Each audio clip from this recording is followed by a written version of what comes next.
Buenas tardes, bienvenidos a todos, después de haber orado, esta hora tan excelente de unidad de todos los que hemos podido estar, y dispuestos ahora a abrir la palabra y a ver qué nos trae la lectura, como estamos haciendo siempre, buscando, buceadora, de tantos adjetivos que le pusimos a esta lectura comprensiva, que es lo más correcto, pero ahora es buceadora. Sobre todo porque nos hemos metido un poco a comparar, a partir del profeta Isaías, los relatos narrativos, históricos, del pueblo de Israel en determinado tiempo, de los reyes, en el tiempo en los cuales profetizó Isaías. Empieza por ahí su llamado con el rey Usías, pero ahora lo hemos encontrado en relación con el rey Ezequías, que estuvo 2 reyes después de Usías. Estamos entonces en Segunda de Crónicas 31, el final de Siempre vuelvo atrás y encuentro cosas nuevas que no había visto. Pero estamos en Segunda de Crónicas, que como dijimos tiene el relato un poco más concentrado, y también encontramos, hoy vamos a ir a Isaías, que Isaías tiene, como dijimos, una parte histórica donde cuenta esto mismo. Hay partes que son exactamente iguales, así que para los investigadores ponen una marca en Isaías, ponen una marca en Segunda de Reyes y ponen otra en Segunda de Crónicas, y ahí podemos seguir los distintos criterios, miradas de los cronistas, que están los que escribieron en el momento y los que luego recopilaron, unieron, hicieron toda esa obra que lo creemos, que el Espíritu Santo guió para que después, cuando se armara la Biblia entera, nos llegara a nosotros. Bueno, ayer estuvimos en Segunda de Crónicas, especialmente viendo uno de los grandes renacimientos que tuvo la fe en Israel. Busqué para la lista de reyes para contar, 12 reyes pasaron después de Salomón hasta que llegó Ezequías, unos 200 años, así que mucha historia de idolatría y de abandono de la fe, como lamentablemente pasa siempre con los hombres. Así que cuando llega este rey Ezequías, que lo encontramos en lo que leímos ayer, de cuando tenía 25 años comenzó a reinar, y lo que hizo fue una gran reforma.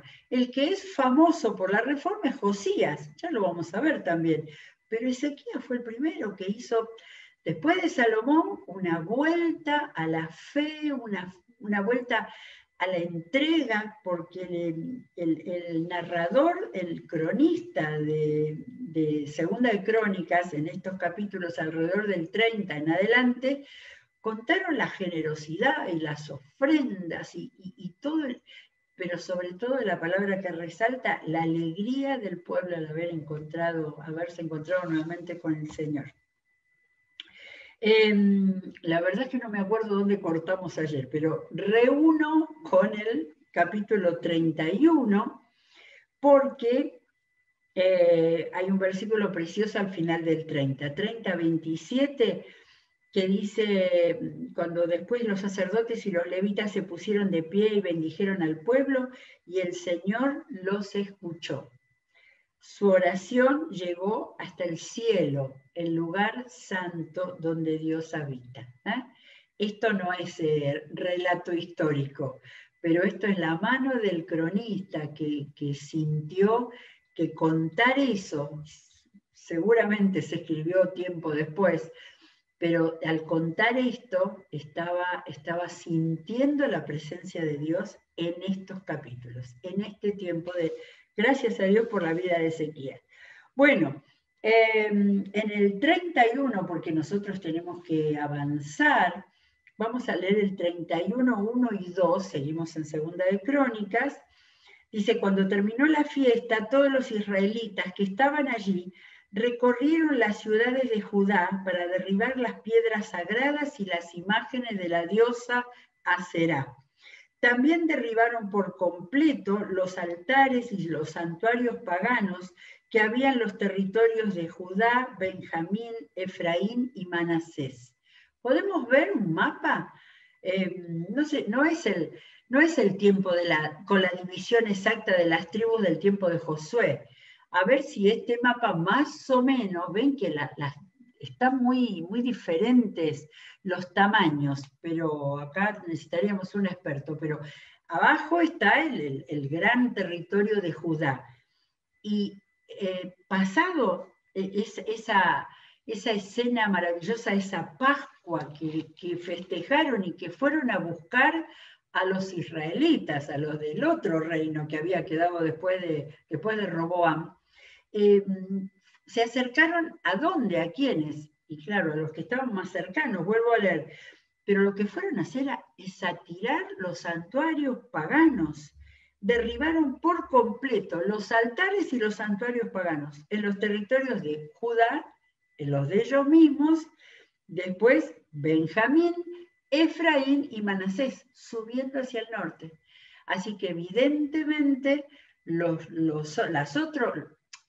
el reino de Israel, donde habitaron esas tribus, eso ya había sido tomado por los asirios y ya tampoco nos llegarían o no tendrían posibilidad de ir a hacer esa limpieza de la idolatría, y la hicieron en los espacios de las tribus cercanas.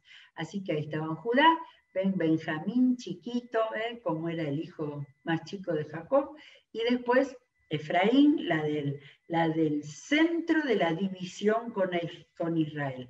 Pero hasta allí llegaron estos enfervorizados por la Pascua, por haber reparado el templo, haberse vuelto a encontrar con las raíces, con lo que Dios quería. Bueno, entonces terminamos acá. Dice el versículo, estoy en 31, uy, qué versículo larguísimo, 31:1, tiene como 8 líneas. Después de mencionar a todos los territorios, dice, después de eso, todos ellos regresaron a sus ciudades, cada uno a su propiedad. Ese relato puntilloso de cada cosa. Se había mezclado. No estoy segura, pero se había pasado desde Salomón otra vez, porque tuvieron casi todos reyes malos. Y entonces, malos en el sentido de que habían abandonado a Dios, al culto, a la formación espiritual de su gente. Entonces, esto era un acontecimiento por la vuelta al Señor y por la hermandad judíos e israelitas que volvieron al Señor juntos. Desde el versículo 13 en adelante es la reorganización del culto. Esto es alrededor de Jerusalén, dirigidos por Ezequías. Es muy interesante, pero vamos a llegar a fin de año, si no leyendo tanto detalle. Pero subrayé algo, miren, en 31:3, el rey destinó parte de sus bienes para los holocaustos matutinos y vespertinos. Otro detalle, pero era un rey que no solo quiso para él, ¿no? Sino que él también. Bueno, él ofrendó primero, pero aparte de sus propios bienes dio para todo eso. Bueno, llamó a los sacerdotes, a los levitas, y a ver, leo algunos pedacitos que muestran la minuciosidad de la organización. Era impresionante de ver al Israel del principio del tiempo de Moisés o del tiempo de Josué. Esto es un avance, años habían pasado. Pero fíjense, por ejemplo, dice, bueno, varios nombres, estos nombres de quién eran, de levitas, Dice, estos se hallaban en las ciudades de los sacerdotes y según sus turnos distribuían las ofrendas entre sus compañeros, grandes y pequeños. Acuérdense que todo el pueblo ofrendaba, los levitas vivían de eso. Se distribuían entre los varones de 3 años para arriba. Los chiquititos le daban. que estuvieran inscriptos en el registro genealógico y que prestaran diariamente sus servicios en el templo del Señor, según sus respectivos turnos y oficios, desde los 3 años. A los sacerdotes se los registraba de acuerdo con sus familias patriarcales y a los levitas mayores de 20 años de acuerdo con sus oficios y sus turnos. En el registro se incluían a los niños pequeños, las mujeres, los hijos y las hijas, es decir, todo el grupo, ya que se mantenían fielmente consagrados. Además de todas las ciudades, en todas las ciudades había personas encargadas de repartir las porciones entre los sacerdotes descendientes de Aarón y entre los levitas que estaban inscritos en el registro y que vivían en las aldeas de sus ciudades. Es extraordinario, ¿eh? De manera que un orden, por eso había reinados que tenían todas las cosas bien, ¿sí? Muy bien. Termina el capítulo 31 y viene el capítulo 32 de Crónicas, pero acá me encuentro en las referencias que hay arriba, que este capítulo es paralelo al que relata Isaías en su libro. Y nosotros queremos seguir Isaías, así que estuve tratando de cotejar y ver, y es prácticamente igual, lo que descubrí es que el capítulo 32 de Segunda de Crónicas es mucho más breve de todo lo que cuenta Isaías, porque acá tiene que ver con, aparece el enemigo de los asirios, pero además está la vida particular del rey Isaías, del rey Ezequías, los dos nombres me suenan parecidos, del rey Ezequías. Y ahí es donde aparece de una manera muy especial Isaías. Así que nos vamos a ir a Isaías 36, que es donde empezamos el día lunes. Empezamos a leer y voy a dejar de correr unos versículos que ya los leímos, que es cuando los asirios, no viene el rey Sennacherib, donde manda a sus emisarios con muchos nombres y dice que llegó a Jerusalén, se detuvo en el acueducto del estanque superior, o sea, por lo que entendemos, rodearon, se acercaron ahí a las inmediaciones. Si es que en ese entonces había, por ahí lo podemos llamar el Gran Jerusalén, el conurbano de Jerusalén. Estas son macanas que digo yo. Entonces vamos a ver el diálogo que hubo con el comandante en jefe que envió el rey Sennacherib. Algo de esto empezamos a leer, pero inmediatamente nos fuimos a las crónicas, ¿no? Díganle a Ezequías que así dice el gran rey, el rey de Asiria. ¿En qué se basa tu confianza? Tú dices que tienes estrategia y fuerza militar, pero estas no son más que palabras sin fundamento. Ya habíamos empezado por acá el otro día. ¿En quién confías que te rebelas contra mí? Mira, tú confías en Egipto, ese bastón de cañas tilladas, ¿recuerdan? Y si tú me dices, nosotros confiamos en el Señor nuestro Dios, ¿no se trata acaso, Ezequías, del Dios cuyos altares y santuarios paganos tú mismo quitaste, diciéndoles a Judá y a Jerusalén, deben adorar solamente ante este altar? Después de leer toda la historia en las crónicas, entendemos que la gente de Sennacherib pensaba que habiendo eliminado tantos santuarios tenían menos poder. Estos no entendían nada, que el único que valía era el Señor de los cielos. De manera que por eso dice, ahora te quedaste nada más con el templo de Jerusalén. Ignorancia total. Versículo 8 del capítulo 36 de Isaías. Ahora viene Ezequías. Haz este trato con mi señor, el rey de Asiria. Yo te doy 2000 caballos y tú consigues otros jinetes para montarlos. ¿Cómo podrás rechazar el ataque de uno solo de los funcionarios más insignificantes de mi señor si confías en obtener de Egipto carros de combate y jinetes. ¿Acaso he venido a atacar y destruir esta tierra?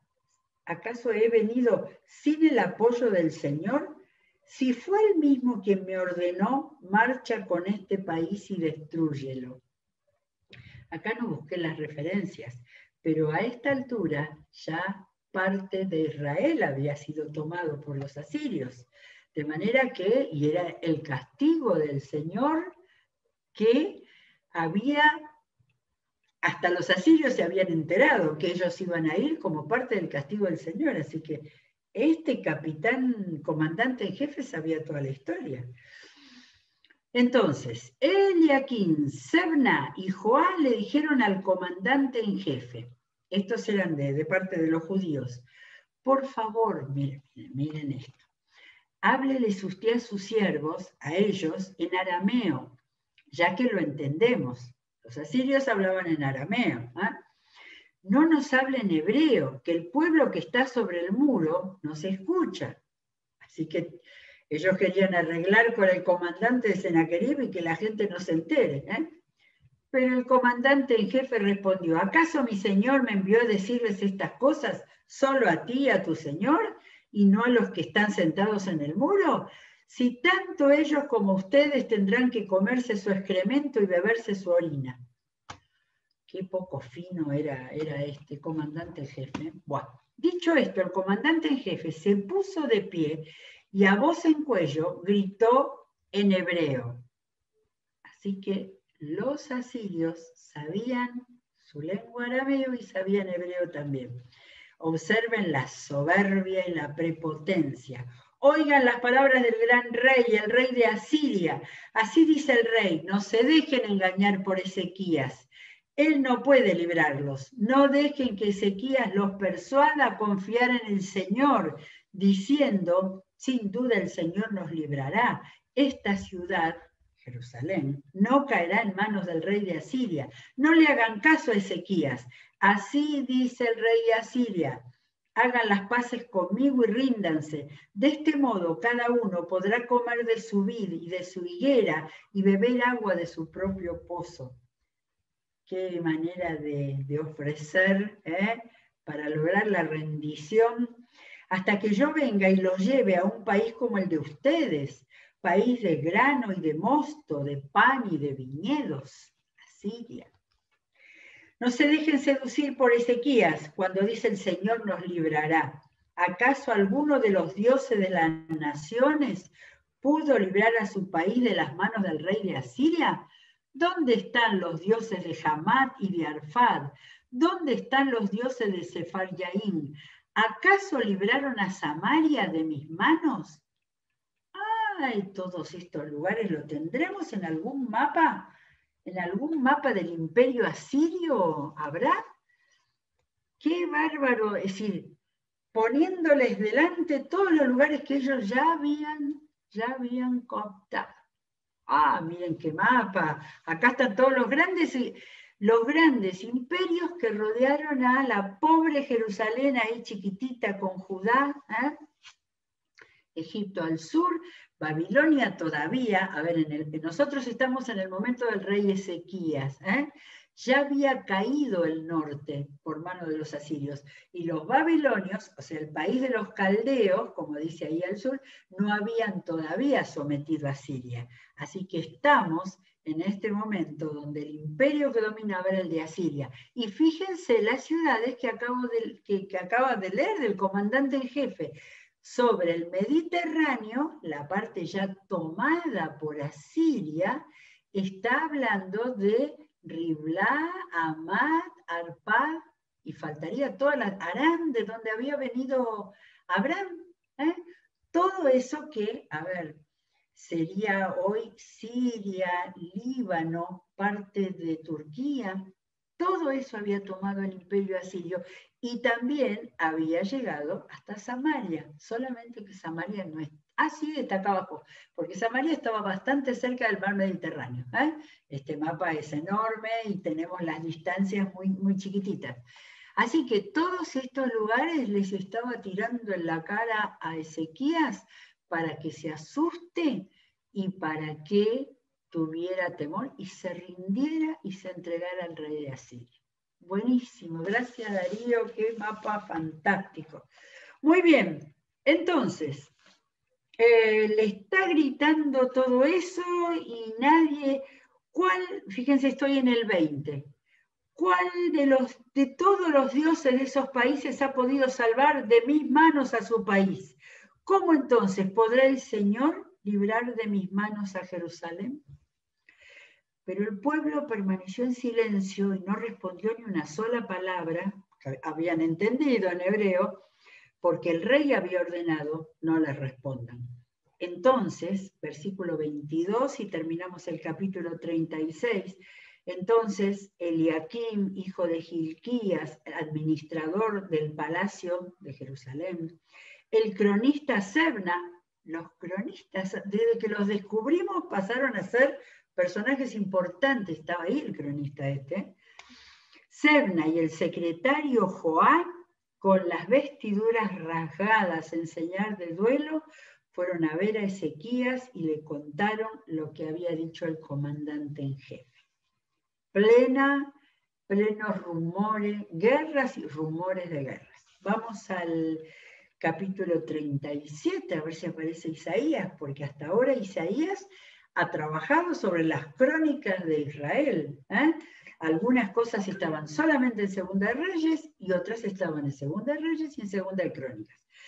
El capítulo 37, en la línea que tengo yo en mi Biblia, solamente toma de referencia a Segunda de Reyes. De manera que esto no lo pusieron los que hicieron Segunda de Crónicas. Cuando el rey Ezequías escuchó esto, se rasgó las vestiduras, se vistió de luto y fue al templo del Señor. Además, envió a Eliakim, administrador del palacio, al cronista Sebna y a los sacerdotes más ancianos, todos vestidos de luto, para hablar con el profeta Isaías, hijo de Amós.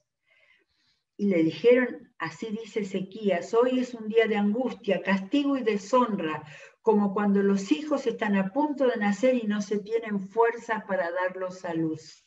Qué imagen tan clara.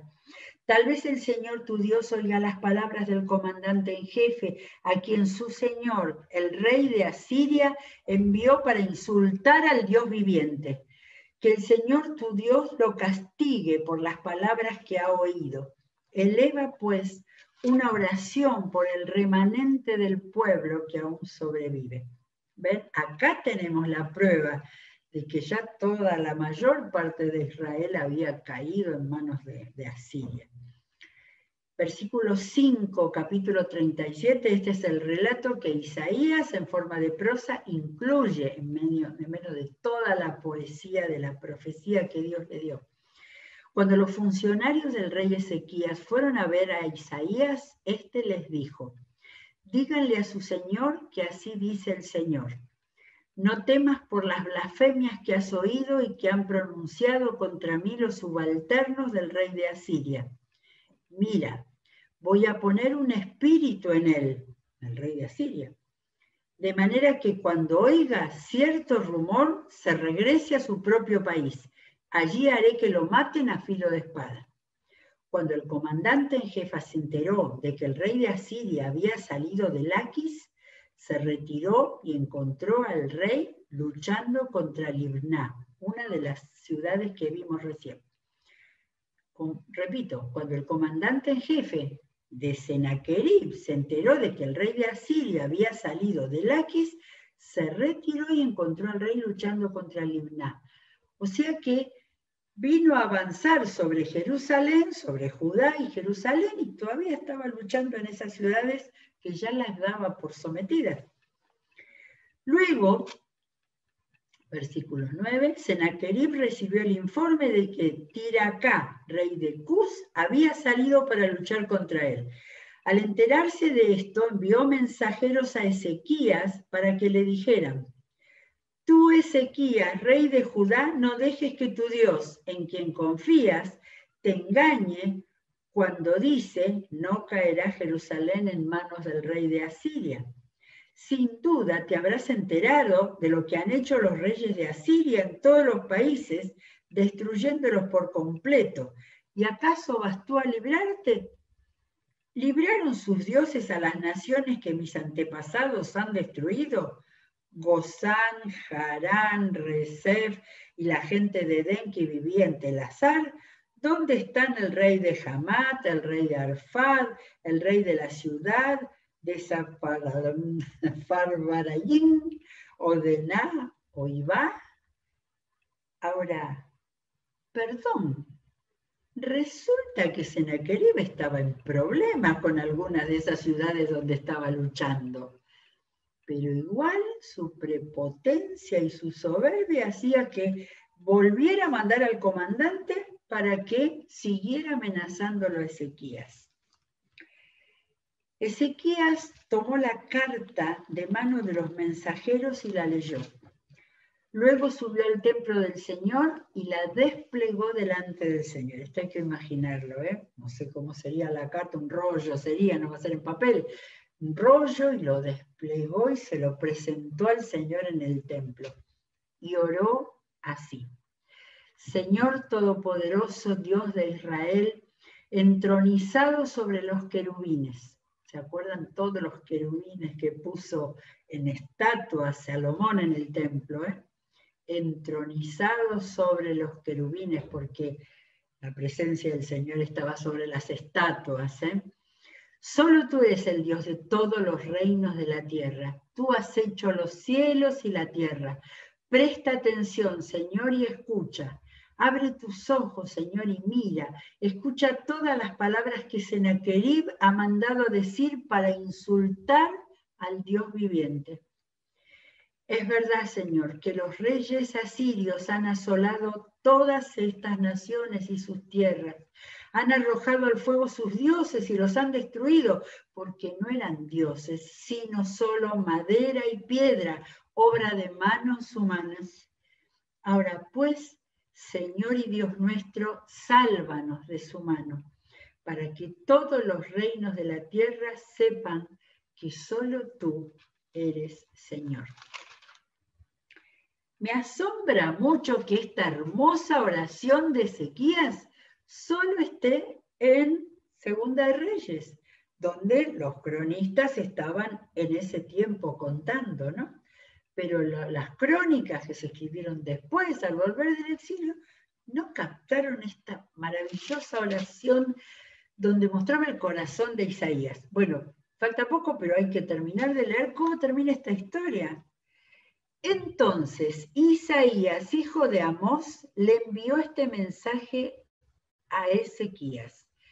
Así dice el Señor Dios de Israel: por cuanto me has rogado respecto a Sennacherib, rey de Asiria, esta es la palabra que yo, el Señor, he pronunciado contra él. Y acá está un maravilloso pasaje profético que ahora sí está en poesía. Tengo 2 minutos, voy a leer 2 minutos de la profecía. La virginal hija de Sión te desprecia y se burla de ti. La hija de Jerusalén menea la cabeza al verte huir. ¿A quién has insultado? ¿Contra quién has blasfemado? ¿Contra quién has alzado la voz y levantado los ojos con orgullo? Contra el Santo de Israel. Has enviado a tus siervos a insultar al Señor, diciendo: con mis numerosos carros de combate escalé las cumbres de las montañas, las laderas del Líbano. Claro, el Líbano es todo montañoso. Talé sus cedros más altos, sus cipreses más selectos, alcancé sus cumbres más lejanas y sus bosques más frondosos.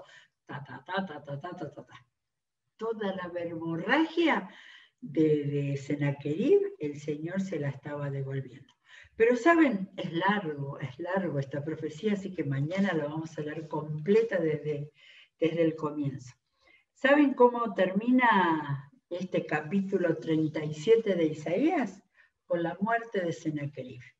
O sea, el Señor marcó el final de aquel rey que solamente tenía soberbia, prepotencia y crueldad, como tuvieron siempre los asirios. Muy bien, Y tenemos para mañana todavía, tenemos más de la vida de Ezequías y del papel tan importante de Isaías, que mezcla la poesía profética con la parte más importante de la realidad histórica. Terminamos, gracias a Dios por su palabra una vez más, seguimos con la programación, hoy día de un montón de cosas interesantes y nos encontraremos mañana, si Dios quiere. Que Dios los bendiga.